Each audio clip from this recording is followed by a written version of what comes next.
నమస్తే, నా పేరు డాక్టర్ బత్తిని కీర్తిలతా గౌడ్. నేను BC intellectual forum core committee member, జాతీయ బీసీ సంక్షేమ సంఘం రాష్ట్ర ప్రధాన కార్యదర్శి, తెలంగాణ గౌడ సంఘం రాష్ట్ర ఉపాధ్యక్షురాలు. కరీంనగర్, మెదక్, నిజామాబాద్, ఆదిలాబాద్ పట్టభద్రుల ఎన్నికలలో ప్రసన్న హరికృష్ణ గౌడ్ నిలబడడం జరిగింది. ముఖ్యంగా కాంగ్రెస్, బీజేపీ నుంచి నిలబడ్డ ఏదైతే అభ్యర్థులు ఉన్నారో వాళ్ళకి ఎలాంటి అంటే స్వార్థపూరితంగా డబ్బులతో వాళ్ళు సీట్లు కొనుక్కొని కేవలం ఒక పదవీ కాంక్షతో మాత్రమే ఈ ఎలక్షన్స్లో నిలబడడం జరిగింది. కానీ ప్రసన్న హరికృష్ణ గౌడ్ అలా కాకుండా తన నాలెడ్జ్తో తను ఉన్న ఉద్యోగానికి రాజీనామా చేసి ఏదైతే పట్టభద్రులకి ఉద్యోగులకి సపోర్ట్గా ఉండాలని తను ఇదివరకు కూడా విన్నర్ అనే యాప్ పెట్టి ఎన్నో సేవా కార్యక్రమాలు చేశాడు. ప్రతి ఒక్కరికి అందుబాటులో ఉంటూ ఒక సామాజికంగా అట్టడుగు వర్గాల నుంచి, అణగారిన వర్గాల నుంచి వచ్చిన ఒక బీసీ బిడ్డని ప్రతి ఒక్కరూ ఆదరించి తమ అమూల్యమైన ఓటు వేయాలని కోరుకుంటున్నాను. ముఖ్యంగా పట్టభద్రులందరికీ కూడా నేను ఒక విజ్ఞప్తి చేస్తున్నాను.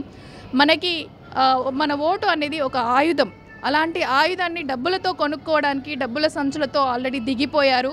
సో అలాంటి ప్రలోభాలకి గురి కాకుండా ఎవరైతే మనకి ఏదైతే ఇప్పుడు ఎమ్మెల్సీ ఎలక్షన్స్లో ఎవరికి ఓటేస్తే మనకి అందుబాటులో ఉంటారు, మనకి న్యాయం జరుగుతుంది, మనకు కష్టం వచ్చినా నష్టం వచ్చినా ఎవరు మనతో ఉంటారు అని ఆలోచించి డబ్బులకి ఇంకెలాంటి ప్రలోభాలు చూపించినా మీరు ప్రలోభాలకి గురి కాకుండా మన అమూల్యమైన ఓటుని ప్రసన్న హరికృష్ణ గౌడన్నకి వెయ్యాలని మనస్ఫూర్తిగా కోరుకుంటున్నాను. ముఖ్యంగా మహిళలకు కూడా నేను విజ్ఞప్తి చేస్తున్నాను.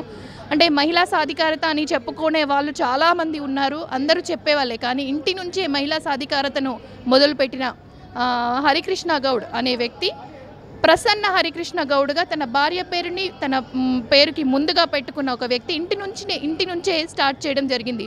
మరి ఇలాంటి వ్యక్తి మహిళల్ని గౌరవిస్తాడు, మహిళలకి ఒక సముచిత స్థానం కల్పిస్తాడని మనమందరం నమ్మొచ్చు.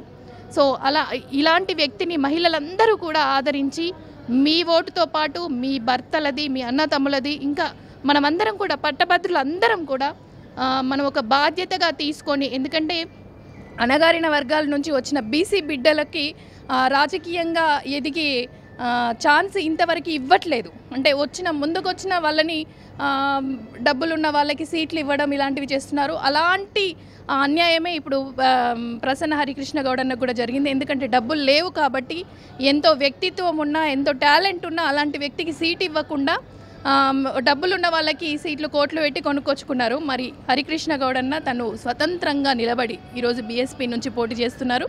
సో అలాంటి అభ్యర్థిని మనం గనక గెలిపించుకుంటే రేపు రాబోయే రోజుల్లో మనలాంటి ఒక అణగారిన వర్గాలకు చెందిన బీసీ బిడ్డలం కూడా డబ్బులు లేకపోయినా మనకి సమాజ సేవ చేయాలి, మనకి సమాజం మీద ఒక బాధ్యత ఉంది అని ఎవరమైతే ముందుకొస్తామో వాళ్ళందరం కూడా ఈరోజు హరికృష్ణని ఇన్స్పిరేషన్గా తీసుకొని రాజకీయాల్లో ఇంకా ముందుకు రాణించే అవకాశాలు ఉంటాయి.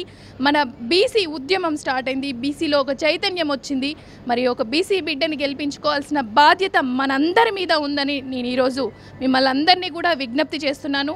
ఎవ్వరూ కూడా డబ్బులు ఇస్తే తీసుకోండి, కానీ మీ మనసుకి ఏమనిపిస్తుంది, ఎవరు మనకి అందుబాటులో ఉంటారు, ఎవరు మనకి న్యాయం చేస్తారు అనేది మనస్ఫూర్తిగా ఆలోచించి మీ ఓటుతో వేయడంతో పాటు ఇంకా మీరు ఒక్కొక్కరు ఒక్కొక్క 100 ఓట్లు వేయించాలని నేను రిక్వెస్ట్ చేస్తున్నాను. ముఖ్యంగా చాలా ఓట్లు గ్రాడ్యుయేట్స్ ఎలక్షన్స్లో చాలా ఓట్స్ కూడా వేస్ట్ అయిపోతున్నాయి. ఎందుకంటే మన 3వ నెంబర్లో ప్రసన్న హరికృష్ణ పేరు పక్కన 1 అని రాస్తేనే ఆ ఓటు చెల్లుతుంది. ఇంటూ గుర్తు ఏమంటారు దాన్ని, రైట్ గుర్తు, ఎలాంటి గుర్తులు పెట్టినా ఆ ఓటు లెక్కలోకి రాదు. దయచేసి 1 అని మనం చదువుకున్న వాళ్ళం, అందరికీ నాలెడ్జ్ ఉంది. కానీ ఎవరైనా తెలియని వాళ్ళు, కొత్తగా గ్రాడ్యుయేట్స్ అయిన వాళ్ళందరికీ కూడా మీరు చెబితే వాళ్ళు తప్పకుండా తెలుసుకుంటారు. మన ఓటు వేస్ట్ కాకుండా ఒక మంచి వ్యక్తికి, ఒక మనసున్న వ్యక్తికి, ఒక టాలెంట్ ఉన్న వ్యక్తికి, మనందరికీ అందుబాటులో ఉండే వ్యక్తికి మన ఓటు వేసి ప్రసన్న హరికృష్ణ గౌడ్ అన్నని గెలిపించుకుందామని విజ్ఞప్తి చేస్తున్నాను.